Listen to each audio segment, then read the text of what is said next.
What's everybody? Welcome back to the Grand Torino. Continuing on another set of selective interviews. Delighted to bring to your attention today Mr. Seamus Maye. Seamus, Yep. thank you for joining us here in the Grand Torino. Delighted. We're going to talk again of various different subjects as the title alludes to. Some interesting links I'll be posting in the description box later on for you to peruse through at your own leisure on the topics that myself and Seamus will be discussing in a second. If you have a mind, I remind you, please press the little like button, press the little subscription button, and also the blue bell, and you'll be reminded of future broadcasts here in the Grand Torino. Again, as always, delighted with your happy to receive your donations and your tips, keeping the platform going. As I always say, please keep them coming. We are moving forward. Seamus, we met briefly at Gemma O'Doherty's anti-corruption change makers during the week there, and you gave a fantastic speech. I was delighted to be able to come back here, and thank you for allowing us here in your beautiful home to have this interview. You're welcome. You struck on many subjects there. I don't know where you want to start off with, but your background primarily. Yeah, how well, you get into this? I'm from a business background. As I explained at the Changemaker tour, I did a degree in commerce in UCD back in the late 70s. I doubled up. I was basically leading a double life because my father had become very ill with cancer, and I was running sand and gravel, concrete products, ready-mix concrete business from a very early age. Indeed, my father passed away, and I was fully in charge at the age of 24, running this substantial business up in County Meath. Big responsibility for a young man. Yeah, big responsibility. It was exciting. I had a tremendous workforce, tremendous people. We everything was a family. We looked after each other. But you know, I was met with a wall of corruption and criminality right back then in the late 70s. And I'm alleging that on no less than 4 occasions I have been put out of business. My family, that included my brother who worked very closely with me, we were put out of business by the activities of CRH plc, which is Ireland's largest company. It is the largest construction materials company in the UK, the largest in the US, and in fact it's the 3rd largest in the world. So we alleged that we were put out of business in December 1983. We were again put out of, that was in County Meath. We were put out of the Galway market in 1990. We were put out of the Dublin market in 1994. And we were put out of the cement market basically between 90 and 94 as well. So You've been through the ringer. Yeah, well, we were put out of this house. We were evicted from this house in 1993. On foot of all the wrongdoing and illegal behaviour that was taking place against our business. We had a bank, and CRH plc was very well represented on the boards of all the banks. They had up to 3 directors in Bank of Ireland. They always had a director and chairperson on the board of AIB, and they were represented on several other banks. And their associates, Readymix plc, would have always had been on the board of the Ulster Bank. So between them they had what we allege as the cartel companies. Between them they had effectively the banks wrapped up, insofar as the banks would loan money to a competitor in the sector. It goes on in other sectors. We're going to get into the meat and bones of that now as we go down. I just wanted to give people a brief history of your background and how you came. And as we said, you strategized that as you came from one sector to another sector, you realised that the plan, the format of how they operated was pretty similar. So you've struck notes. Yeah, you know, we found ourselves out of business in 1994. We were told we would never get money in Ireland again by CRH representatives. We were told we would never do business again. And that is, we tried, but we couldn't. So I ended up doing quite a lot of research. And I've crossed from the construction materials sector. I've done an extensive research into the agri sector, the beer sector, bread sector, and indeed in the last few years I've worked very hard with my colleagues in the Public Banking Forum of Ireland on the banking sector. And you've produced the numerous reports, of which all the links that Seamus has provided, the effort, the time and effort and resources that he's gone into producing these reports, which have variably, even though they're publicly available, the second one is an exclusive here in the Grand Torino, which Seamus has decided that you're going to release it. Is that true, Seamus? Yeah, well, I did this report here, the beer, beef, and bread sector report in 2015, and I found that the beef sector, given the current behaviour and structure of the sector, that it was absolutely unsustainable, particularly for small and medium beef farmers. But the beef sector itself is unsustainable given the structures and behaviour that we have now.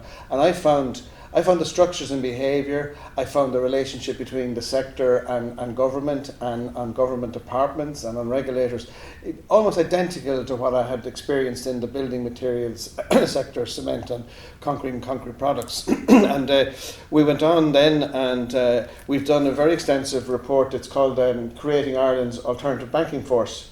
And again, we encountered the sort of shutdown from the Department of Finance, the Department of Rural Affairs, and government. We're proposing a model of public and community banking, similar to what they have in Germany. And like the German economy, it's the third, fourth largest in the world. It's by far Europe's largest. And the German economy is underpinned by, and has been for the last 200 years, by public and community banking. And like in Germany, the pillar banks, the Deutsche Banks, the Commerce banks, they have 12.5% of the banking market. In Ireland, our pillar banks have 95% of the market. Wow. And we simply cannot take the potential out of our indigenous economy unless and until we get fair banking, community banking, people's banking, just like what they have in Germany. And the government and Fianna Fáil and Fine Gael are absolutely opposed, and the Department of Finance and the Central Bank, what they're doing is they are protecting the status quo, they're protecting the position of the pillar banks and insulating them from any form of competition. And so we are paying in Ireland, we're paying by far the highest interest rates in Europe. We simply can't compete. And like the question is why? Why are government protecting all this wrongdoing? Why? You see, the government not only are the regulators, but they're also the owners of the banks at the moment. And these banks are, you could say the word colluding, but you can certainly say they're coordinating the interest rates. So as a result, well, first of all, small and medium enterprises find it next to impossible to get funding for their businesses. And where they can get funding, the funding is 2, 3, 4 and up to 5 times more expensive than our counterparts in Germany. So how can we develop our indigenous economy against a background like our banking setup? When it's so close, so centralised, a cabal of sorts or a monopoly, they're controlling, and each one is protecting each other. So we've got the government, we've got the corporations, the banking, and I would say the judiciary, all working in tandem, no? Or is that too strong? Well, if we just leave the judiciary out for a second, and I'll come to that, because you don't need the judiciary, you don't need law until something has happened to you and something illegal has happened.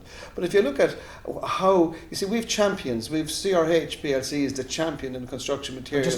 Just explain them, just for anyone that's not aware, CRH. CRH it was formerly Cement Roadstone Holdings. It was formed in 1969.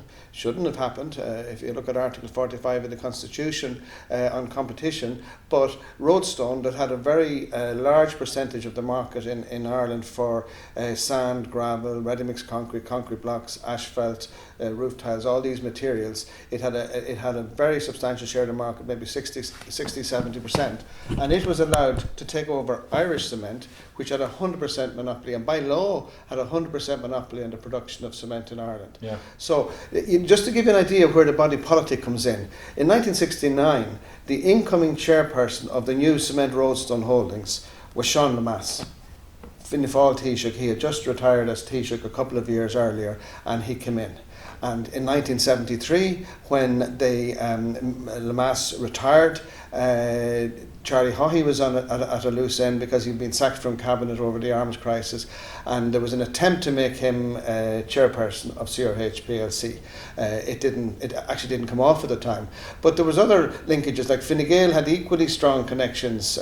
Peter Barry was the deputy leader of Fine Gael for many years, a very powerful politician. He was a brother of Tony Barry, who who was a one-time CEO and long-time director of CRH PLC. And we can see all the connections. You could go down to any company, any manufacturer. So that's a brief outlay of CRH, their political connections, and how big they've become, and how much of an entity they should have become at the start. But going back to your... Yeah, well, they charged, they had monopolies on certain products, for example, cement and industrial explosives. So they were able to charge very, very high prices for those and use those supernormal profits to subsidise price wars in the ready-mix concrete block business, say for example, and all of us independents that were producing concrete blocks, there was dozens and dozens of us eliminated. Not eliminated because we weren't good business people or because they were better than us. No, we were eliminated because of the margin squeeze that they were allowed to operate, and they could squeeze our margins. They actually told me at meetings, I was told at a meeting that they could tell me almost to the month when I would go out of business. Wow.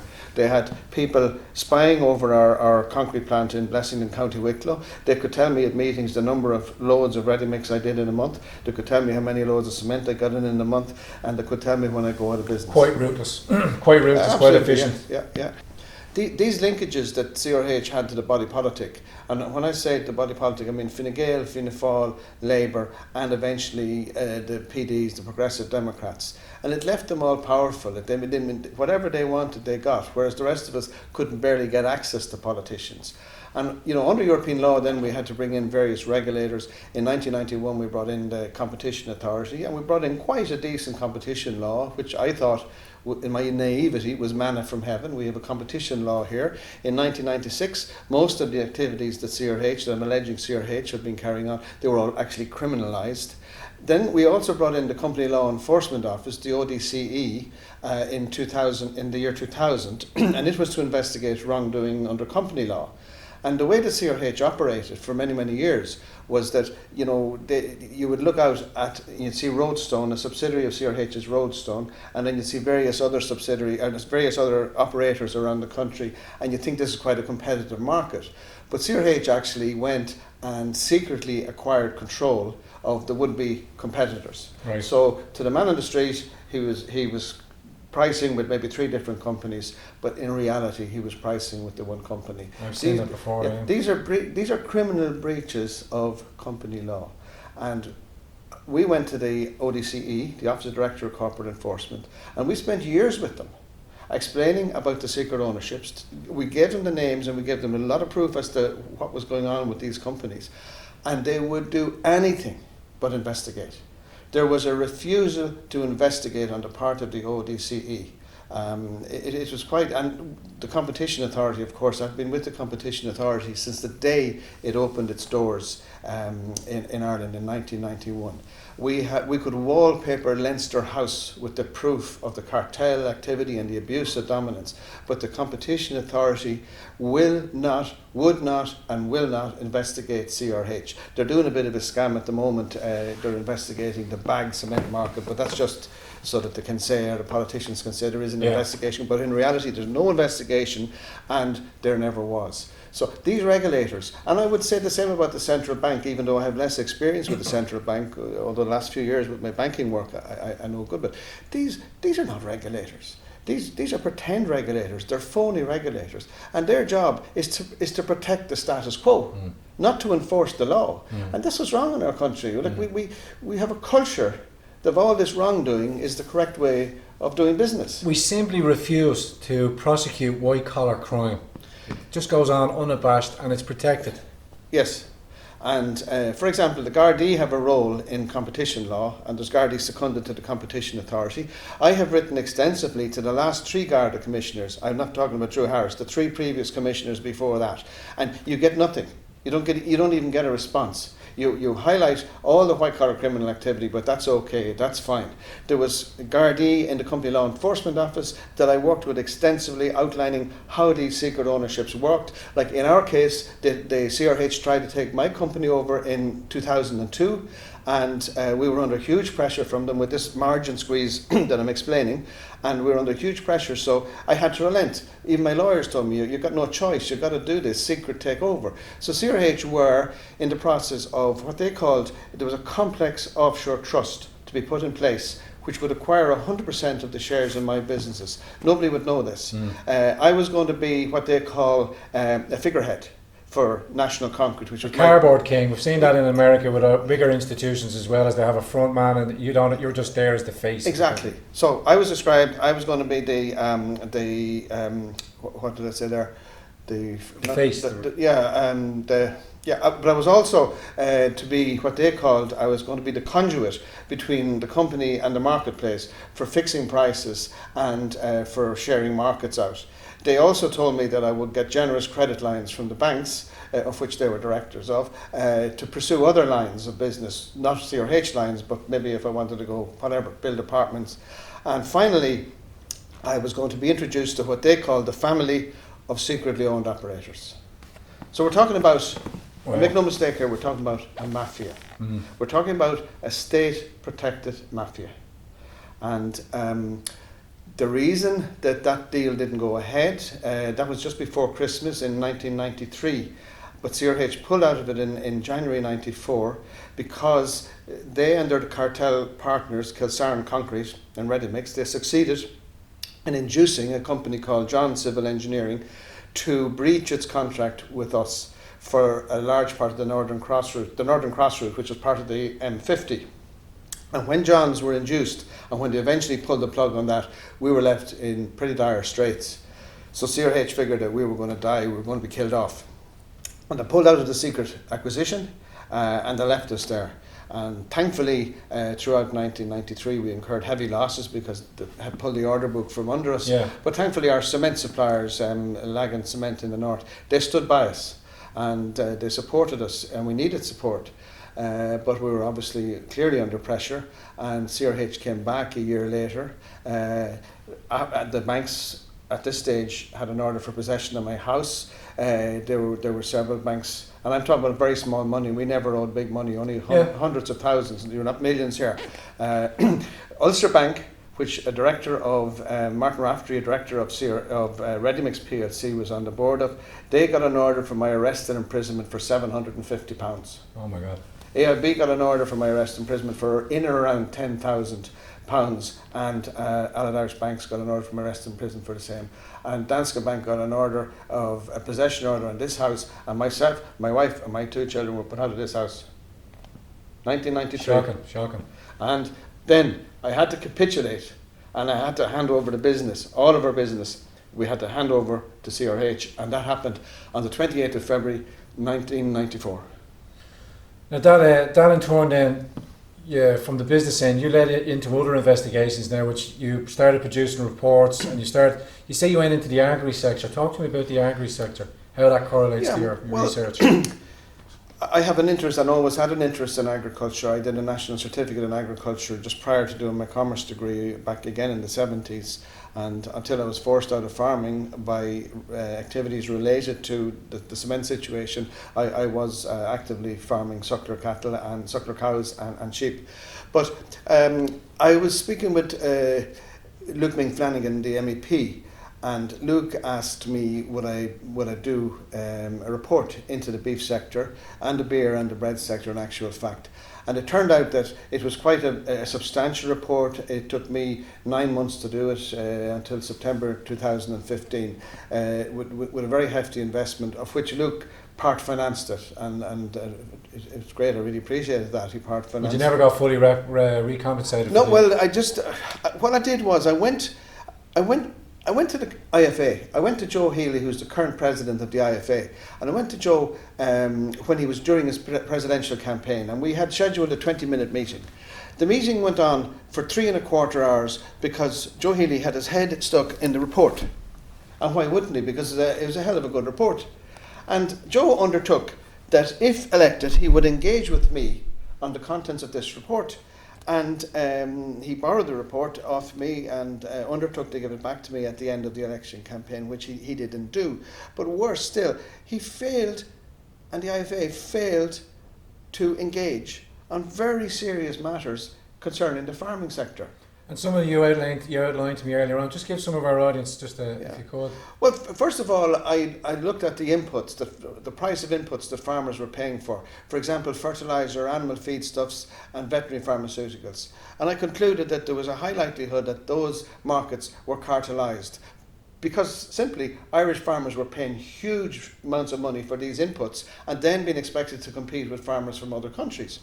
So, of course, we all know the allegations, widespread allegations of cartel behaviour at the processing end. So when the farmer gets to his farm gate with his animals, he is faced with certainly one very dominant player, or a couple of players in the processing sector. And like what to me is quite amazing. When a farmer brings his beast to the factory, he gets paid for 50% of the carcass weight of the beast.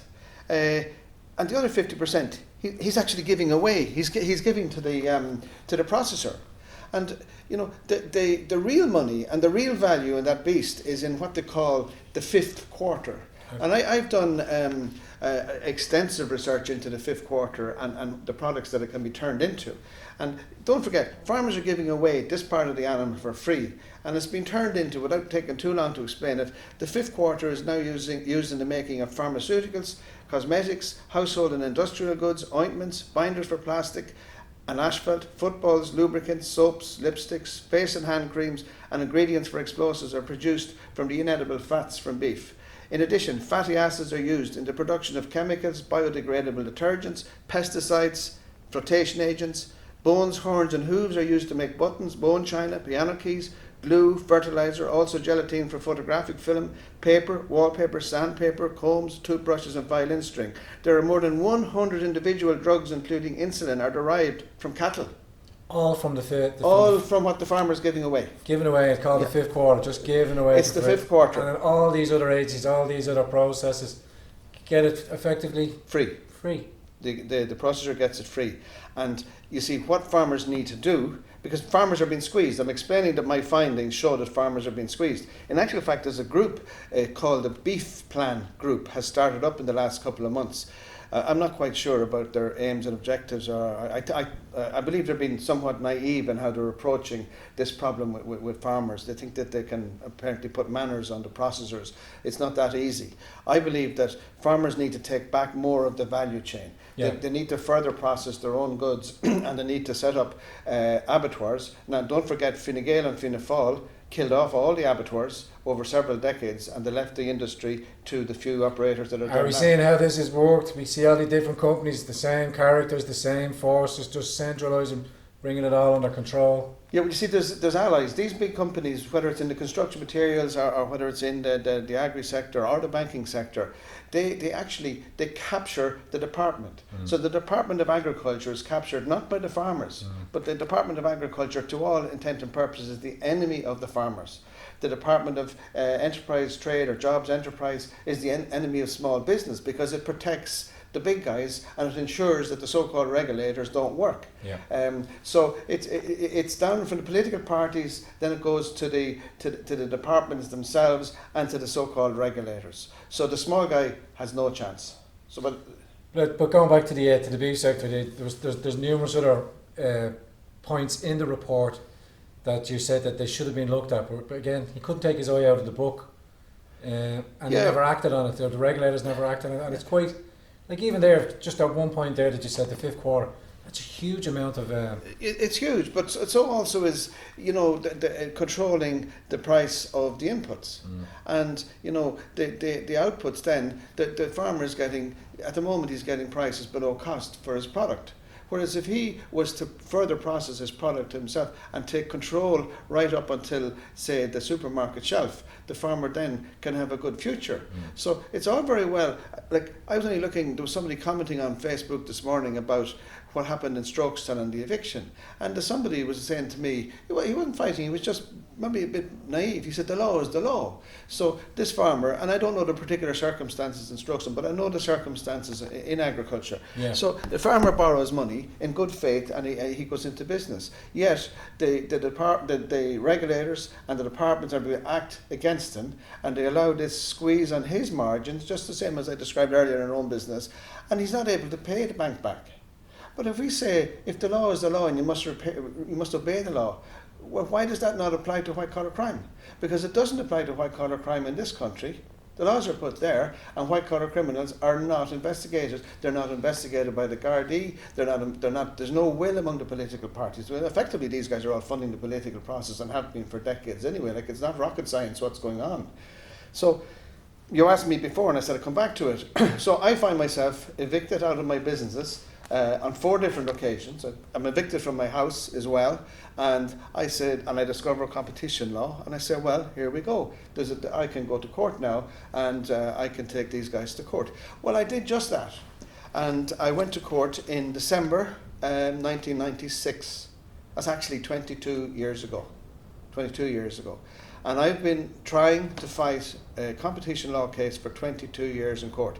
And this is why nobody else is taking competition cases. This is why the farmers aren't taking competition cases, or why other people in the cement and concrete industry or other sectors are not taking cases. Because what I have proved is that you cannot take a competition case in this country. Now, European law is very, very clear. European law states that you cannot make it excessively difficult or practically impossible for an aggrieved party to bring a competition case. Well, in this country, it is impossible to bring a competition case because I'm 22 years trying to do it. I have a large firm of respected lawyers in Dublin representing me. Philip Lee, solicitors, have been representing me for this period, and we cannot get the case. In actual fact, we haven't even got to the starting line. Yeah, I remember you saying that at the speech. I mean, even after 22 years, you're not even at the start to initiate a process. No. So you've been stonewalled effectively. We've been stonewalled by high costs, complex legal procedures, never-ending complex legal procedures. And there's another family, excuse me, the Good family, Good Concrete in Dublin, and they initiated competition law proceedings 8 years ago, and they are going nowhere. They're going exactly where I was going nowhere. And you see, you've got to look at the justice system, because one of the big things that I will say is there is no access, there is zero access to justice in this country for the small man, for the individual, or for the SME, or for the farmer. I found that myself, Yeah, because you see, you're up against a wall of money. And the big guys, whether it be a local authority, whether it be the HSE, whether it be a company like the size of CRH PLC, the higher the costs are, the better for them, because it acts as a barrier to justice. Yeah. So somebody like me can't go and get justice. Now, in other countries, in most other modern economies now, you can get what's called third-party funding. So I can go to a specific funder and they give me whatever it takes, 5 million, 10 million, 15 million, to fund the case, and they get a big chunk of the action, whatever you win. That's called third-party funding. But in Ireland, third-party funding is frowned upon. It is actually illegal. Under the Maintenance and Embracery Act 1634, it is illegal. It would be illegal for you to give me money to fight my case. Yeah. So there's no third-party funding available. So the next thing you could do is you could do a contingency basis. So you go to your lawyer and you say, listen, I got no money, but I'll give you 10, 20, 30, 40, 50% of the case, whatever we win. But you can't do that in Ireland. Can't do that either. That's illegal. Another revenue cut off for the small man. That's illegal. So there's another avenue you could go.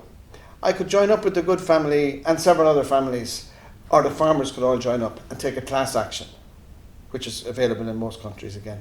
But that's illegal. You cannot do a class action in Ireland. So the truth is, it is impossible to bring any type of law case in this country for the small guy. The system is rigged against you, and and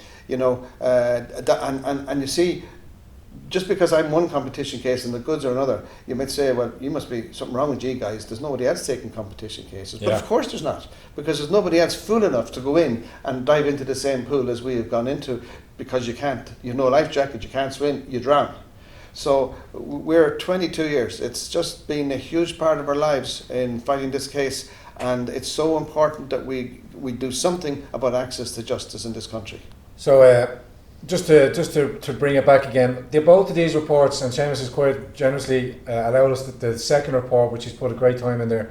I encourage you, farmers, if you're watching, go have a look at the 2015 was available for public record, but Seamus's new one, the public banking one, is a new report as well, and that's the first time just going to be released here. In the description drops on the Gmail. Yeah, the creating Ireland's alternative banking force. That is available. A lot of people have gotten that. That we presented that to the Department of Finance in March 17. They didn't want to know.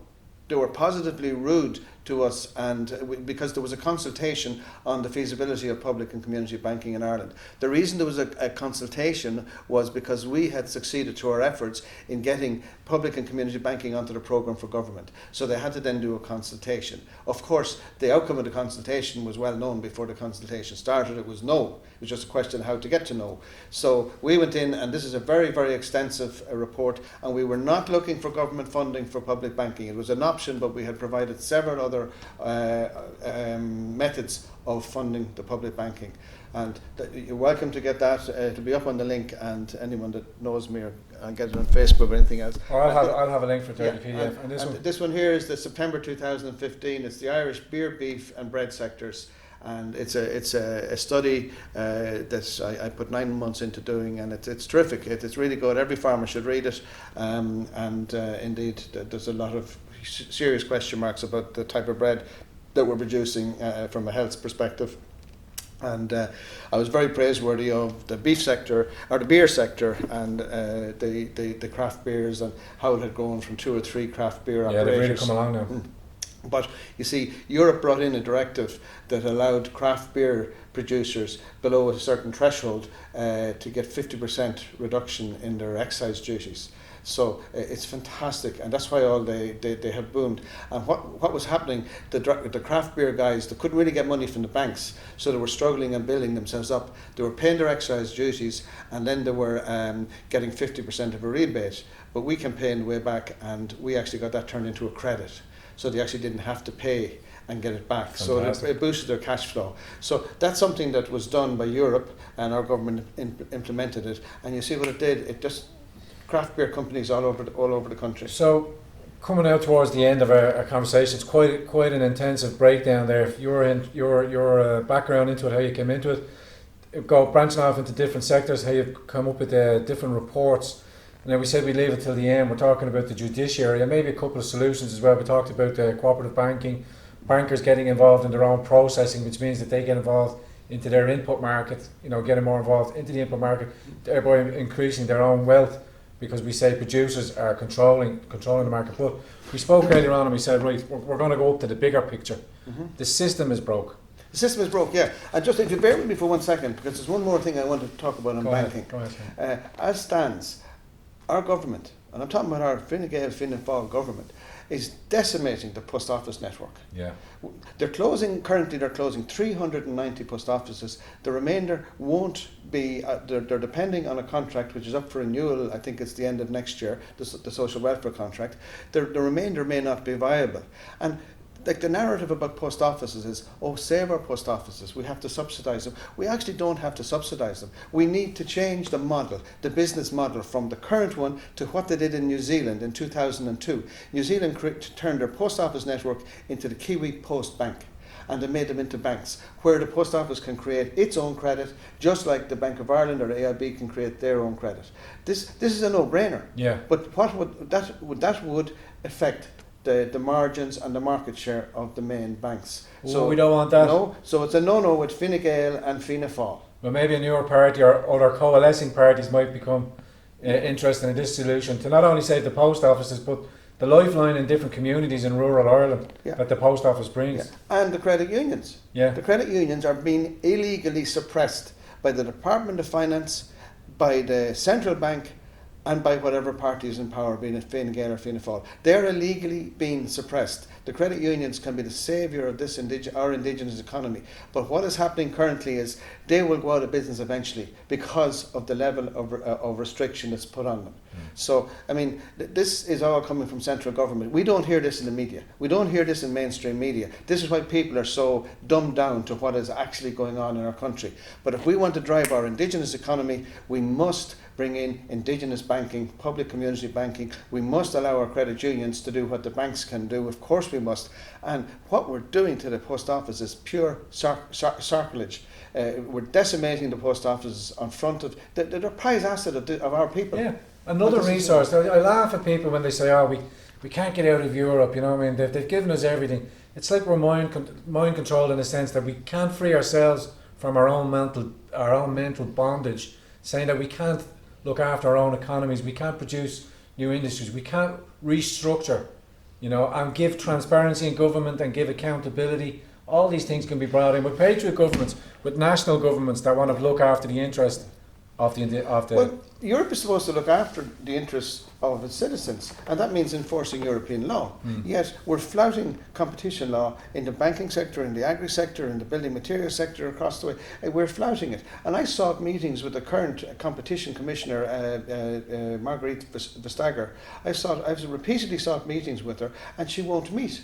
But yet she was able to meet senior executives from the cement sector and allow a merger that should not have been allowed to take place between Lafarge and Holcim, two of the largest operators in the world. They were allowed to merge, and then CRH was allowed to buy all of the surplus assets. So you had three giants made into two giants, and the commissioner was able to meet the executives of those companies, but she's not able to meet somebody from small business. So there's something seriously wrong with how Europe is going about doing its business. And I would say to Margaret Vestager, if she was here, why don't you come to Ireland? Why don't you see what's going on with our regulators, our phony regulators, and why don't you do something about it? Yeah.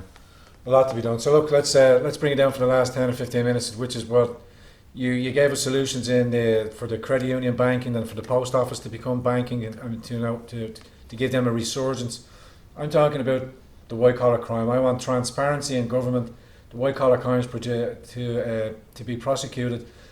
But the judiciary, let's finish off on the judiciary. How are you finding that? Well, okay, just if you give me one word to describe what is the problem in this country, it's culture.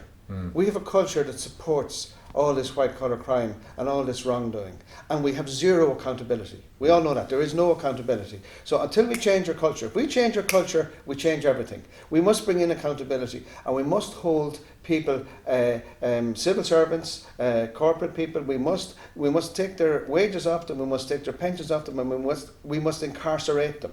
Until we start doing that, we will never change the culture, and our socio-economic economy will continue to go backwards. And that's what's happening. I mean, the divide between these elite and the rest of us is getting bigger and bigger and bigger. And, there's a couple of things. What can we do? People say, well, what should you do with the system, Seamus? Well, I would say, take the Senate. We were supposed to reform the Senate. I say, kick the political parties out of the Senate. Make the Senate a political party-free zone. So we have no wannabe politicians in it, and with no retired... There are people from all walks of life represented in the Senate. Bring people who are informed, who have competence, who have track records and experience. Bring those people into the Senate and allow the Senate to hold Dáil Éireann to account. Because what we have at the moment is a circus. It is. I'm going there since 1995, and I can tell you it is a circus. So that's one thing we could do. We could also bring in what way I want to do, bring in where the people can actually call a referendum. Because if the people had the power to call a referendum, we could change a lot of things that are going on. Spoke about that with Ben Gilroy on my last interview just before Strokestown. It's called the Citizens Initiative Referendum, which I think is a fantastic idea. It gives the power back to the people. It gives you a chance to go back and discuss any sort of compacts, non-legally binding compacts, or which we later found out that they are legally binding. But as Ben said, there's a difference between legality and lawfulness, whether it's lawfulness. And that Citizens Initiative referendum would be our button to say, oh, hang on a minute, we the people are not happy with that decision, holding the bread and circus governments to account. Yes, and we need to do that. If we had a people's referendum on, say, the introduction of public and community banking, we'd be 98% of the voters would vote for it, or for any of the things that I'm talking about. But I'm telling you now, my son is over in Vancouver. God only knows will he ever come back, because he says to me, Dad, what's going on in this country? He says, I'm sorry, that's another thing that people talk about, is that we need to incentivise for our expats that have gone abroad to try and sustain themselves. We need to encourage them to come back. Yes. Very carefully skirt around the migration issue. But if we're going to talk migration, why aren't we doing anything to incentivise our young diaspora which travel before they get settled down and ensconced in other countries? Bring them home.